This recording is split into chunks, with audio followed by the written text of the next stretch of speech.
Doosuur Ngiyev is a Nigerian politician, development professional, and one of Benue State's most visionary female voices for inclusion, justice, and mental well-being. In the 2023 general elections, she made history as the youngest and only female candidate among 8 contenders contesting for the House of Representatives seat for Vendekia/Kunshisha Federal Constituency, a bold step that positioned her as a new face of courageous, people-centered leadership in Nigerian politics.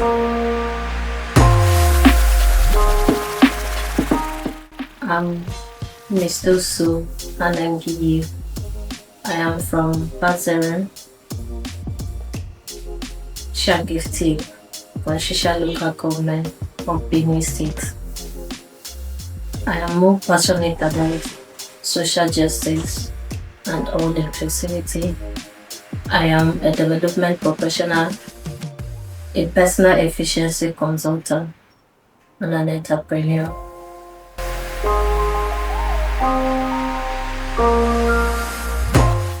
Who know what is actually the issue here? Something inspired me. Lots and lots of things inspired me. Naturally, I wouldn't want to get involved in politics, and it's normal for everyone because everyone feels politics is dirty. I can't find myself in that dirty game, but sometimes situations and experiences get to make you change your mind about certain things, and politics is one of them. I became interested in doing politics because we can't keep complaining and doing one thing over and over again and expect change. I think all we do is sit and whine about bad leadership and governance. So I feel it's high time we get involved. You need to be part of the process. No one makes changes in a house when you sit over the fence. No matter how skillful you are in the football match and what it takes, you need to get yourself on the field to be able to be recognized, for you to be able to play and score a goal. That's why I got myself involved into politics.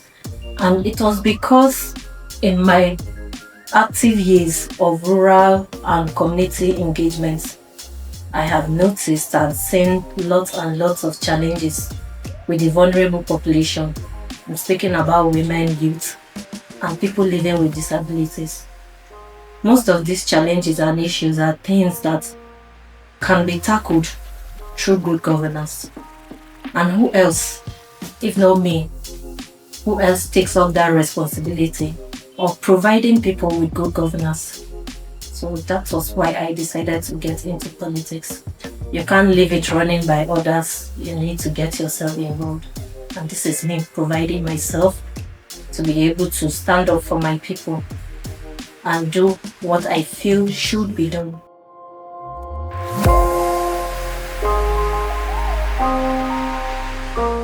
I've been into counseling for a long time, working with organizations such as Mentally Aware, Nigerian Initiative, Murtala Mohammed Foundation, providing counseling and social support services.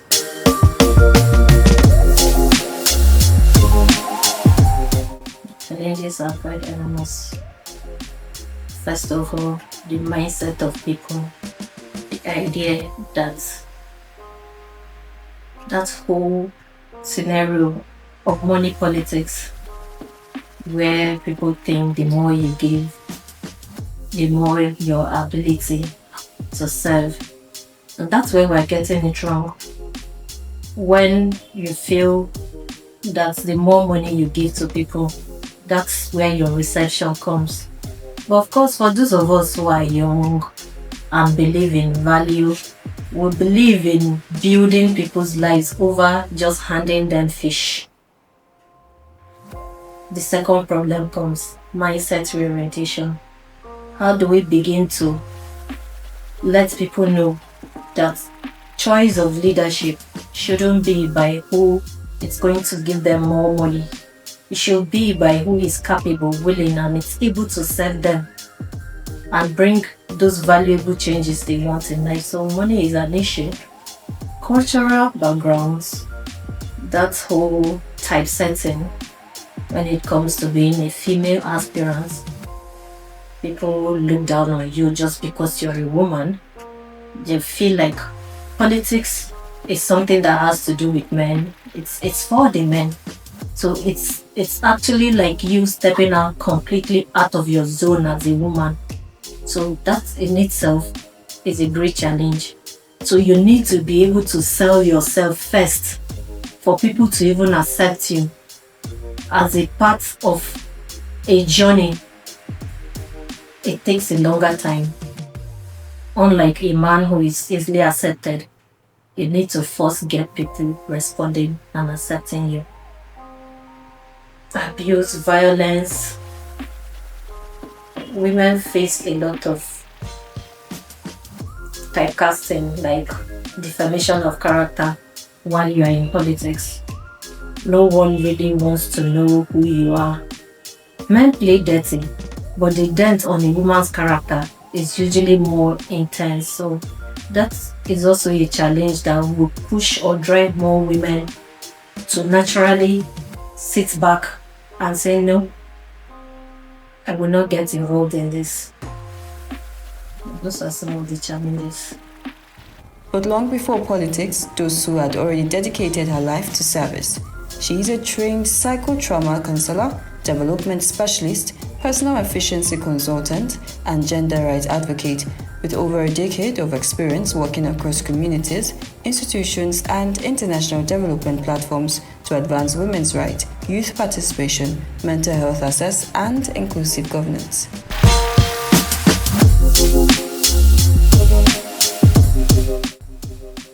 I've always had a passion for personal growth. So for me, this is another opportunity of personal growth for me. I'm growing, and it also gives me an opportunity of bringing impact, which has always been my paramount value in life. Bringing and building people's lives. So for me, this is what politics and what this course is for me. The avenue, the opportunity to be able to impact on people's life positively. So it doesn't matter the challenges I face on the way. It doesn't matter all I have to go through. It doesn't matter where I'm from, who I am. The goal is being able to bring value into people's lives, and doing that I'm going to set a pace, not just for the younger woman out there, and also for youth.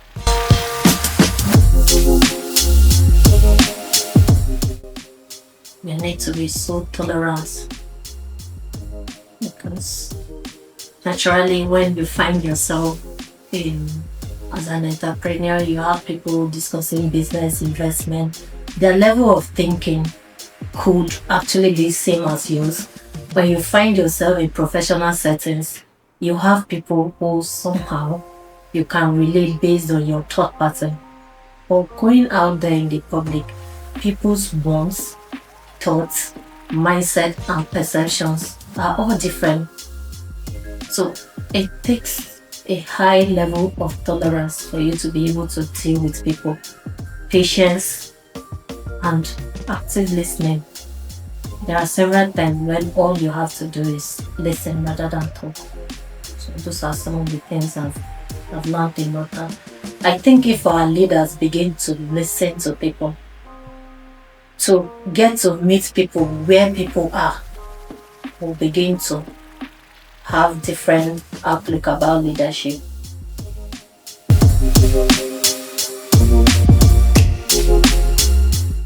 My achievements have not been based on political issues. Whatever I was doing in life before now wasn't because I wanted to get instant gratification. It wasn't because I wanted to be in the political light, no. For everything I did over the years was because I felt I had to be a contributing factor. I had to be someone who brought value into people's lives. So far, I've had achievements of being able to bring direct impact in people's lives, people living with disabilities, hard research work with people living with leprosy and lymphatic filariasis, doing them a mindset reorientation, having mental health services for them. On daily basis, I do counseling.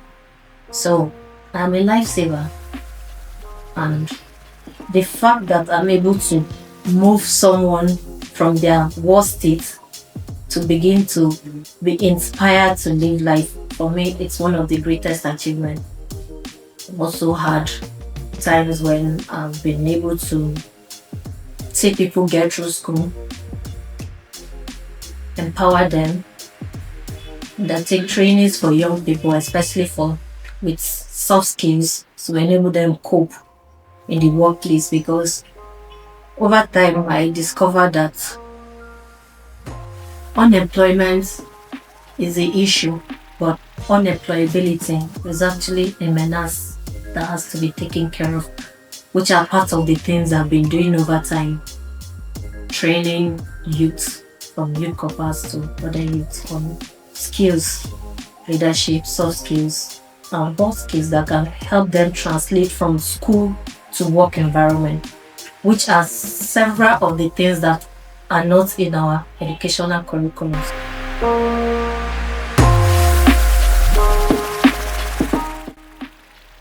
Leave no one out, irrespective of their gender, age, status, or abilities. We oftentimes suffer lots of marginalization. Being a woman, get part of it. Being from certain places or certain areas in life, people are affected by those kinds of things. So I have also been through forms of marginalization. I remember at the point when I was supposed to have a business meeting with someone, and he practically told me he doesn't discuss business with women. So those are the kinds of pains we face. So for me, my leadership style will be open-mindedness, being compassionate, having empathy, and embracing everyone, their needs. Currently, she leads nationwide civic campaigns as National Coordinator, Women Directorate of Yes We Can Advocacy Initiative, educating women and youth on voter participation, electoral violence, democratic rights, and political accountability.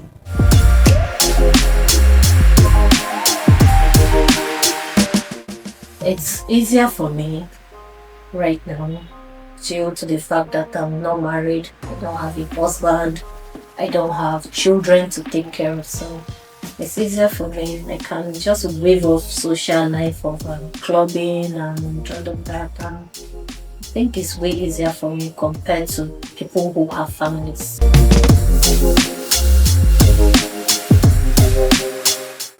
Lots and lots of things. For instance, my constituency, as far as my state is concerned, has the highest production of citrus that goes to waste, post-harvest, and post-harvest losses.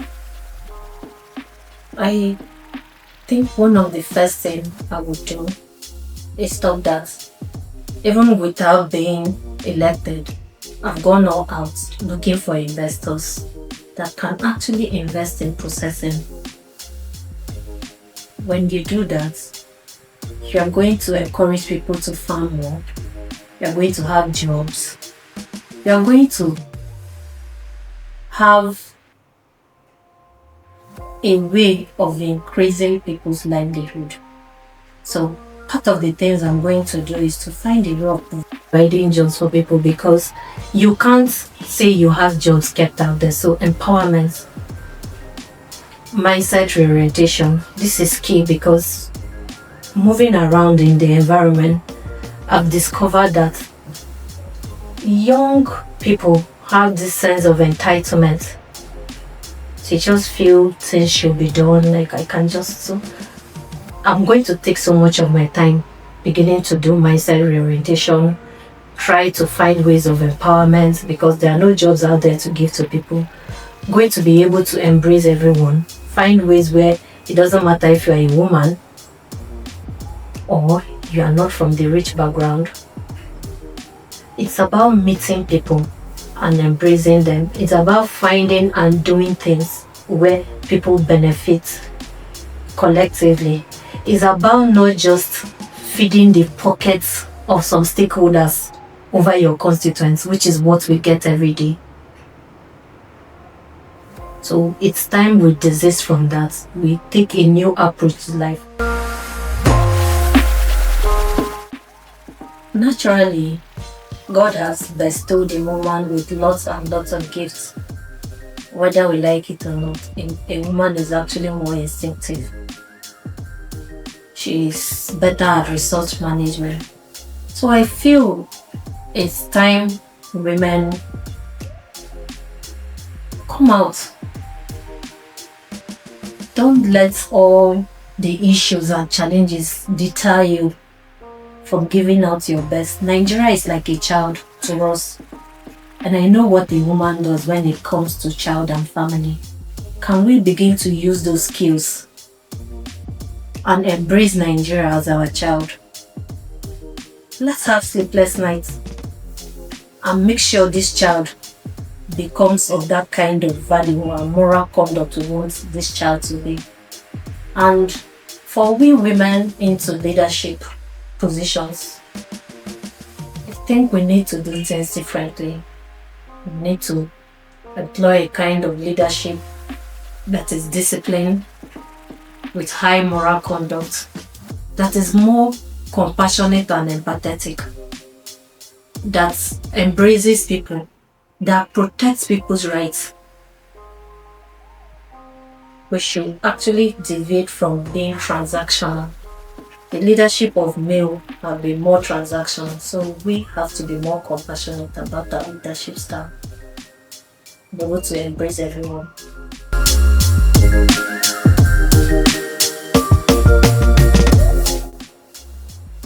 Nigerian Women Trust Fund. I've had few engagements with you and your approach to bringing women together, to ensuring women have their rights protected, to